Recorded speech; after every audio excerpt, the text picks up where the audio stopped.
Welcome to the HSCG Master Maker podcast. I'm here with HSCG member Steve Meka. Welcome, Steve. I'm so glad to have you here. I've been wanting to get you on the podcast because you have such a great story. You've done really well with your business. So I want to get into the evolution of your business and, maybe inspire people who want to sort of follow in your footsteps. So take us back to the beginning. How did your soap making journey start and what drew it to you? What drew you to it in the first place? Sure. So I had a corporate job in corporate retail. And as a privilege of having that job, I was able to travel across the United States and Canada and visit little card and gift shops. And I found myself buying a bar of soap as a souvenir, but also because it was very functional and it was affordable. And I started to become kind of to grow an affinity for different kinds of soaps and the different smells, the different textures, the different ingredients that they used. And fast forward a few years later, I was at a farmer's market and this young lady was selling her handmade soaps. And I thought, that's very interesting. I could teach myself how to make soap. So I kind of filed that away. I was very busy. It was a couple years later that I decided, you know what? I got a wild hair. I'm going to teach myself how to make soap. I started researching oils that were good for the skin and how soap was made. And this was, 18 years ago before there was resources to rely on the internet. So for every month, I made a batch of soap and I sent it to 15 people. With this bar of soap came a survey. Did it dry your skin? Did it moisturize your skin? Did it lather nice? Did it smell good? I would get their feedback and then I would tweak the formula and send them another bar of soap. And after about a year and a half, I thought I had the perfect bar of soap. So I okay, scratch that side of my brain. Loved what I was doing during the day and just kind of set it aside. Right. Few months later, my friends and family that were on my test panel said, "Hey, I want to give some of that soap to my friends for holiday." So I said, "Okay." So I made some soap for them. A few months later, those friends said, "Hey, where do we get more of that soap?" So that's kind of where the wild hair started and where it started going. Your story is very similar to a lot of stories in this industry, how people get started because let's just face it, handcrafted soap is beautiful. It smells good. It makes you feel something when you pick it up. So I think a lot of people enter this industry just because they see all these beautiful products and they're like, I could do that. I would like to do that. So yeah, that's interesting. And what were you doing? Like, what was your job? How were you, making the ends meet prior to becoming soap maker? Yeah, so I my degree's in biochemistry, Right. um, and I worked in a laboratory for a couple of months. I hated it, and I worked a retail job to put myself through school, and I kept that retail job, and that turned into a career where I was a store manager for several years, and then I went into corporate leadership for a chain of card and gift stores across the U.S. and Canada. Well, that really helps you because a lot of soap makers dream of having a brick and mortar store, and you already Hmm. had that experience in your portfolio to use. Right. So that's Hmm. excellent. Yes. So, how did your background in biochemistry influence the way you approached creating your products? Yeah, so it was several years after I had no experience with science with my corporate career. So what I learned that I carried forward with my soap making was to be very methodical, which is not easy for me. Right. Very methodical and very detail oriented in my note taking and being very organized. Because when I got feedback that the bar of soap was too drying on their skin, I would add a little more shea butter. Well, then just a little of shea butter made all the lather disappear. So I'd add more coconut oil and then it became dry again. So it was kind of figuring out what the nuances are because I always thought it would be like a titration in chemistry where Right. you're mixing an acid and a base and waiting for it to change color and it's one drop that makes a huge difference. Soap making is no different. One small change in one oil can make a big difference in the qualities of that soap. That's interesting about adding notes from your customers to your making notes. A lot Hmm. of makers keep notes. I know that and tweak their formulas and stuff, but adding in the feedback you're getting from your customer, that's great. This bar, and then when you look back, because you're never going to remember, right? And you look Right. back in a year or so, "Oh, yeah, I don't want to do that because that's going to make it drying, or I don't want to do Hmm. that because that's going to make it lose its lather." And you Right. already Right. know based on your customer's feedback. That's an excellent way to do Exactly. it. So you spent 18 months perfecting your first bar, and I can see why now because now you're applying all the feedback you're getting, plus the chemistry, plus the ingredients. So what did that process teach you about both soap and about being a maker? So, what taught me about soap was that I learned why I loved it so much. Every batch was different for one reason or another.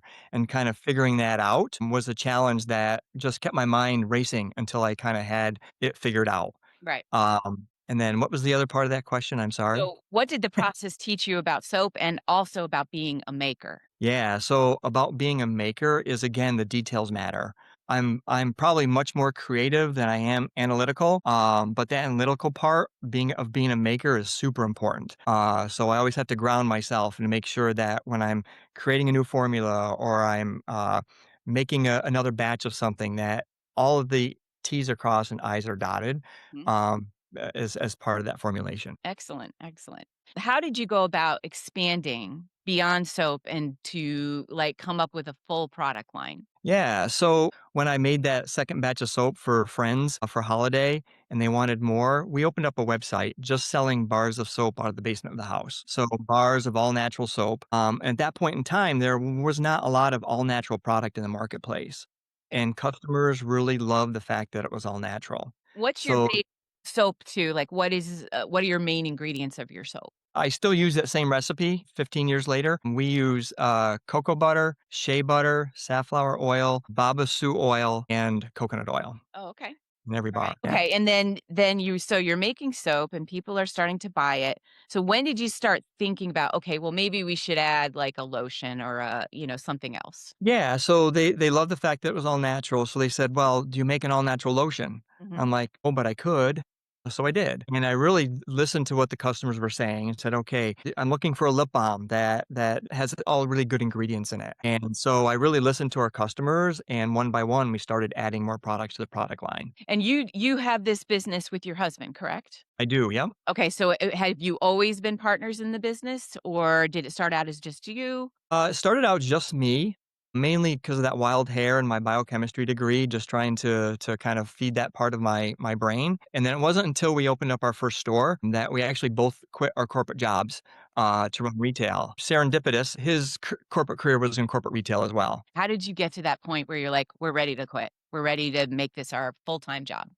So we opened up our first store, and I quit my job first. Mhm. And then it wasn't for about a couple years later that we opened up a second store, and then it was just too big of a business, something we never anticipated, and we needed all hands on deck if we were going to make it successful. One of my So favorite quotes in business is, "Don't create a monster unless you're prepared to feed it." So, did you that, have a moment where you realized you had created a monster that you had to feed? to be perfectly honest with you, I have that moment every day. Oh, Um, the monster continues to be hungry, and it's both a blessing and a curse.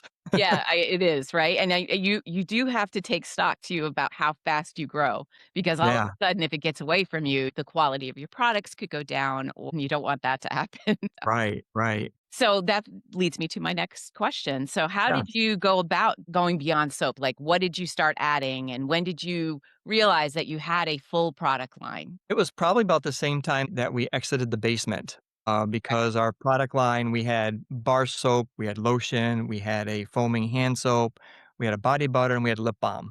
So that kinda covers most of the categories for a bath and body company. Then we said, "Oh, this is now more than a hobby. This really can be a business." Okay, so you're selling out of your basement and you were Mhm. selling, I'm assuming you have a website, you had some social media going. The business, when you started and you found, that you liked making soap and you started making soap and started realizing that people, hey, kind of like this, like, when did you really start getting out to the public, and what was the vehicle that did it for you? Was it your website?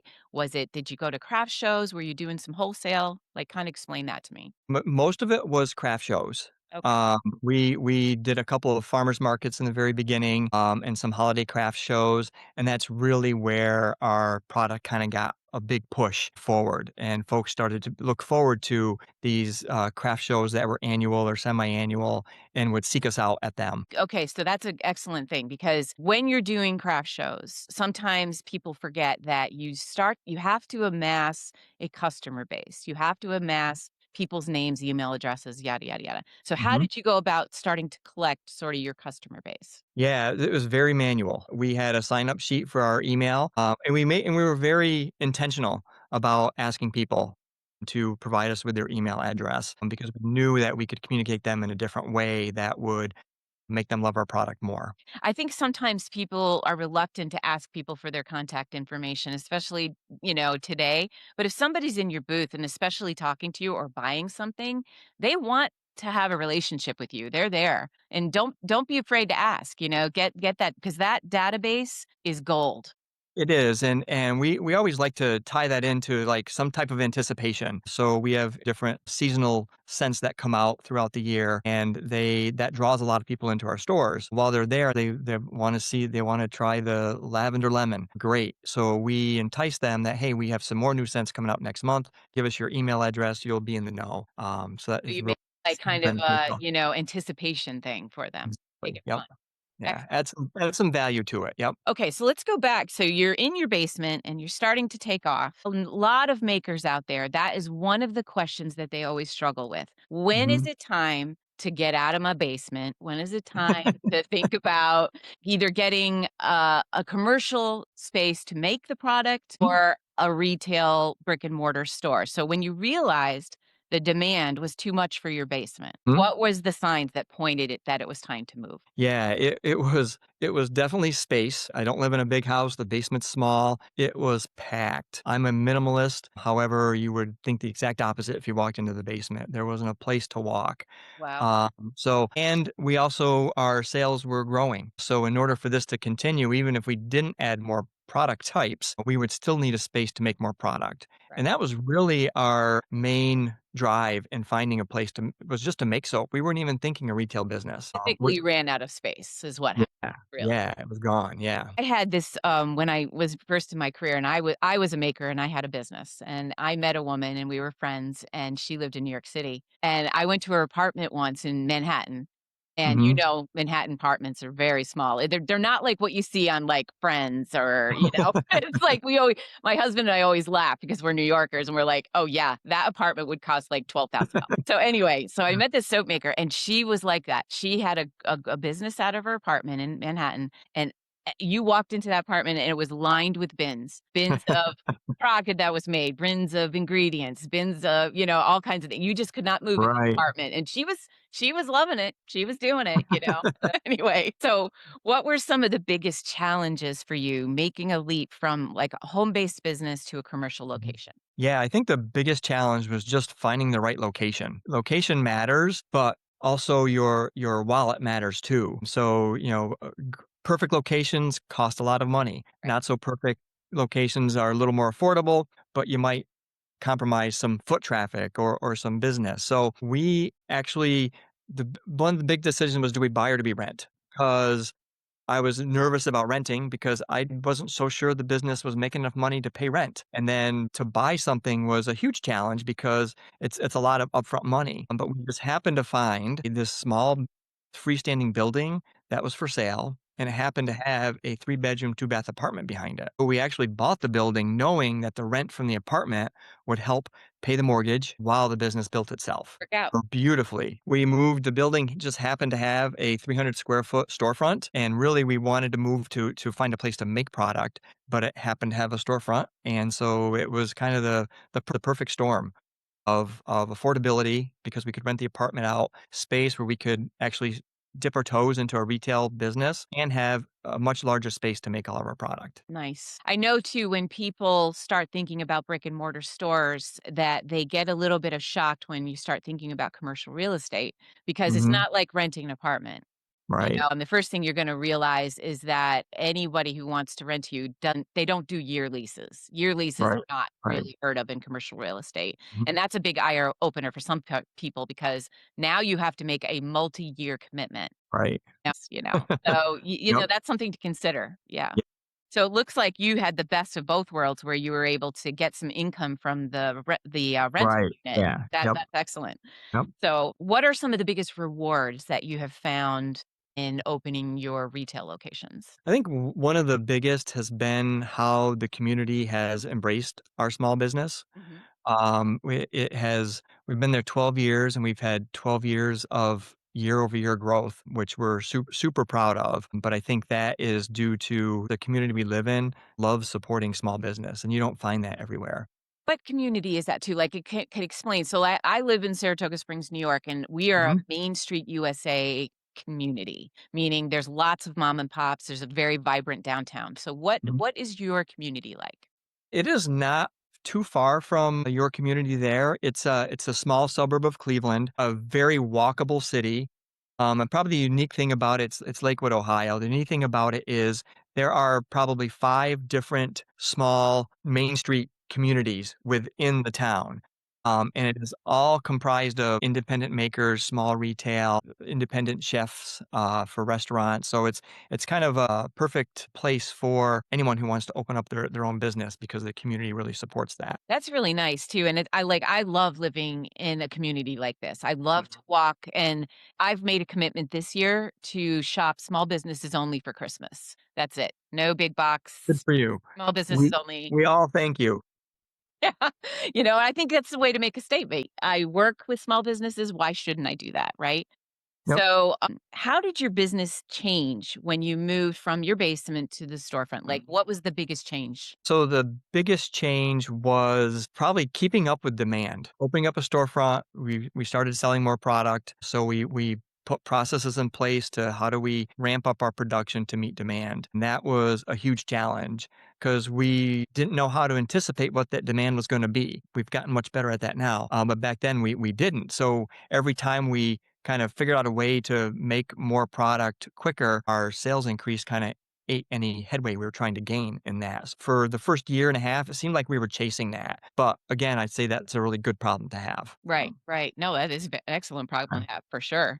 And what did you learn like through the process of that transition? Transitioning from the basement to a retail store, what I learned was I could no longer operate this as a hobby. It became a business. So I really had to expand my knowledge base on everything on how to run a small business, and while maintaining doing the stuff I really love doing, that's making the product and creating products. That's excellent statement right there because that is kind of the crux of this entire industry. Most makers have a love of making and they don't Mhm. necessarily either know or love the business side of things. And if you want to feed the monster of your making, you have to sell the product. In other words, you have to Right. be good at. So there's a huge learning curve for entrepreneurs. Mhm. Like I was just talking about the commercial leases. There's a huge learning curve. What did you feel like was your biggest learning curve in jumping into this? My biggest learning curve. I think it was really because everything kind of happened organically where I didn't have a really solid plan. I just kind of like, I have a problem, I'm going to solve it. All right, let's move forward. There's another problem. But what I learned was there's a lot more to it than I thought. You gotta hire we needed staff. We needed some folks to help us on the sales floor. We needed folks to help us make product. We need to learn how to manage cash flow. A huge learning curve there. But one, and I'm not gonna say you have to master it, but get a good grasp of it and you will be successful because that's really where all your decision making comes from is how your cash is flowing. So let's talk about that a little bit. One thing you said Mhm. is about hiring people and staffing. That is also a huge learning curve for somebody who's Mhm. just starting out. If you've never been an employer, the Mhm. learning curve of becoming one is pretty Mhm. high. It's just from a paperwork legal point of view, correct? Sure, sure, it is. I've kind of relied on the Small Business Association to find like some checklists of how to all the things you need to do to hire somebody to make sure that you're paying them correctly, you have the A right lot. documentation, you've registered them with the state, all those things that they're especially if you hire someone who's lives in a different city than your business is in, all the tax implications are different. So it's really hunkering down. It's a really uncomfortable space to be in because it's not comfortable when you don't know things. But I had to put my head to the table and just, okay, I'm going to do this. And I laid it all out. The time I spent doing that, it took a lot of time. It was painful, but I only had to do it once. I just replicate it. So it's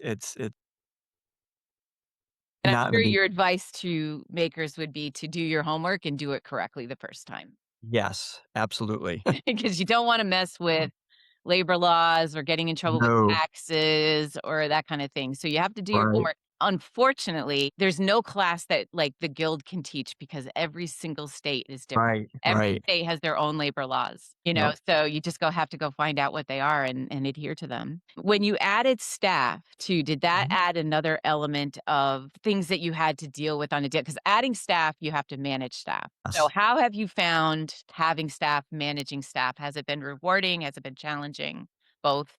It's been both. It's been both. There's some challenges, but I'm gonna say much more rewarding because I think every individual we hire has something to offer our business. So it's really finding where their, I'll say, zone of genius is, and really capitalizing on that and listening to them. Because we have a team meeting every Monday morning via Zoom, and we talk about all aspects of the business. We're very transparent with everything about STEM, and we rely on their expertise, both as an individual and as a consumer, to help steer and guide us and help us make decisions. So from that aspect, it's very rewarding. The challenges are when you're not present, you don't know what they're doing. So you have to have confidence that they're doing the right thing. Right. And you don't always know. And that's twofold because it's customer facing. Are they creating those memorable experiences that we're known for with every customer who walks in? Or if Mary is going to now make your lip balm, is she following the protocol? Is she following the standard operations? Is she double checking everything? So that's challenge, and with every maker, it is really, really hard to let go of the things that you started and created and hand it over to someone else to do it. It's like giving your child to someone else. Right, I can imagine a lot of makers out there like, "You mean somebody else is gonna be making my soap and packaging my soap?" You know? It's like yes, yep. Yeah, the 2 things I think that I've learned from being an employer are, 1, you have to make the people feel like they're part of the team. Try to nurture the passion for the business, for the mission. Mhm, Make them invest in what you're doing. And if mhm, you can get them to do that, they're gonna be a fantastic employee. It's not always yep. possible, but and the second thing I've learned, and I wonder if you feel the same, is to listen to your gut. If somebody isn't functioning well and your gut is saying this isn't gonna work out, it's not. I found it never ever turns around. Like you can try to nurture somebody in long, but if you're feeling in your gut that this person isn't a good fit for your company and it's not working out, it's not going to work out. It is 100% true. A book that I read years ago that I've learned so much from, it was an old book when I read it, was You Already Know How to Be Great. And it's really all about trusting your instinct, and how right you are almost every single time. Yeah. Right. Exactly. Anytime I haven't listened to my gut, it's gone bad Mhm. every Yep. time. And then sometimes you have to remind yourself, like, because you're in the situation, and you're like, wait, you're supposed to listen to your gut here. And it's hard. It's hard with the staff because that means you're probably going to be losing somebody, Yes. one way or another. Either they're just not happy or they're just not meeting the standards of the position. And that's a whole nother bit of angst for a small business owners. Now what happened? Now you got to do it No, all over again. and it's not that the person is bad, or sometimes it's just not a good fit.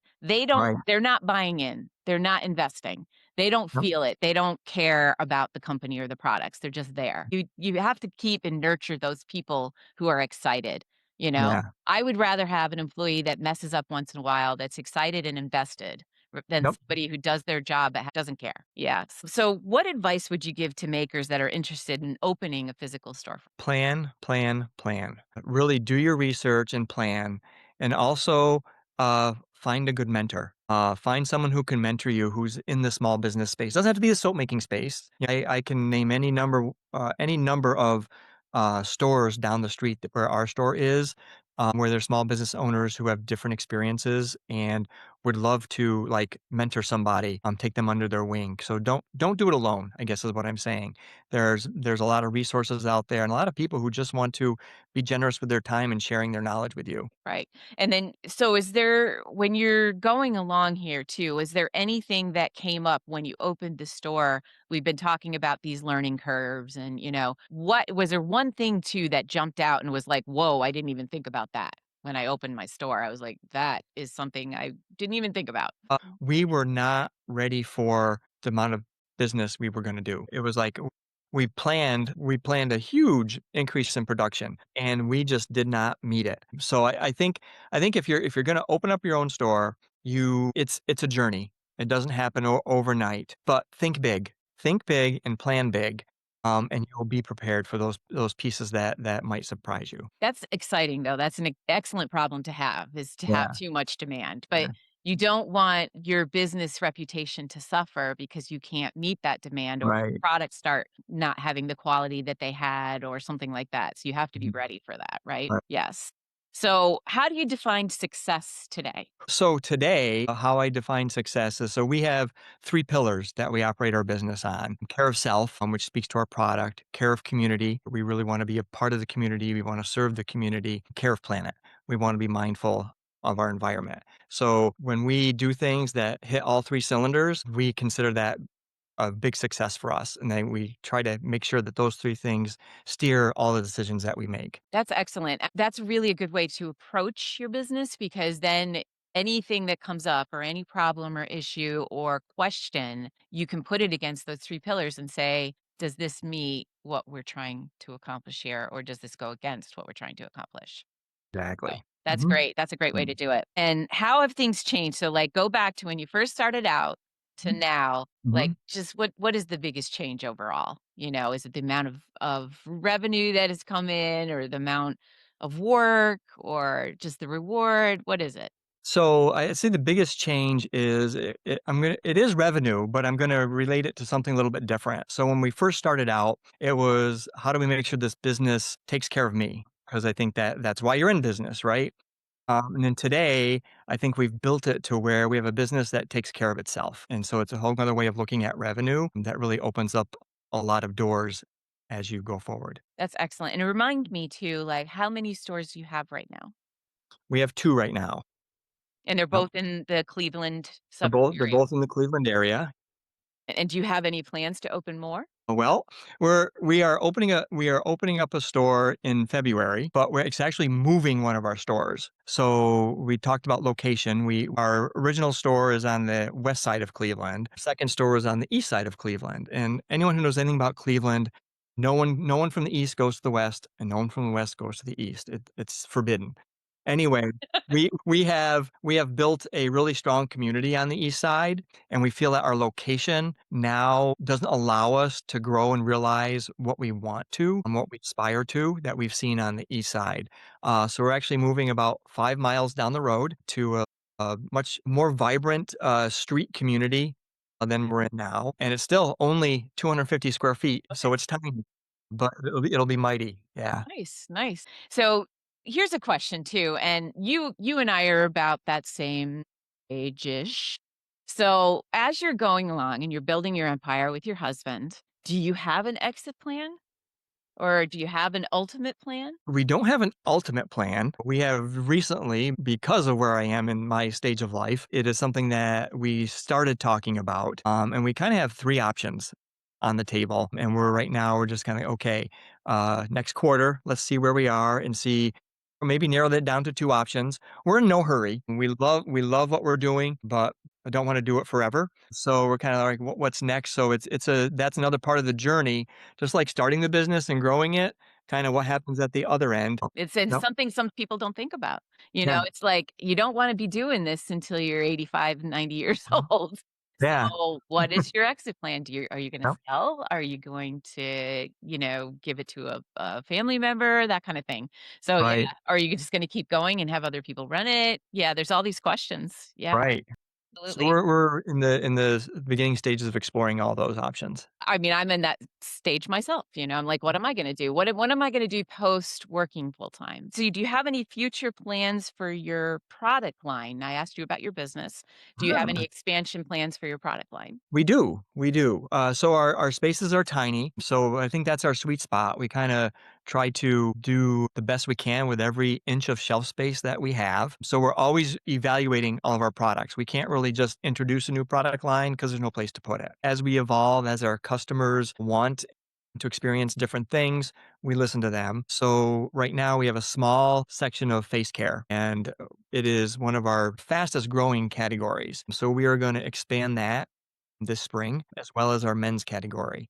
Our men's category, we carry a good amount of men's stuff, but we don't do it justice. So that's another avenue that is trending really well for us, so we're going to kind of look for ways to expand that as well. You just have amassed, and starting from corporate jobs, both you and your husband, now you have these 2 stores. You've amassed an empire. It's a beautiful thing to live in the United States and be able to have a small business like this. It's like it's the best, you know? You are completely in control of your own fate for the most part, barring outside forces. You must be sitting there thinking like, "How did we get here again?" Sometimes, you know? Almost daily. Right. It's that monster who's there every day. How do you Yeah. feed it? Exactly, exactly. You know, I mean, even in my job with the guild, you know, I've done different things. You know, I've done advocacy, and now here I am doing a podcast.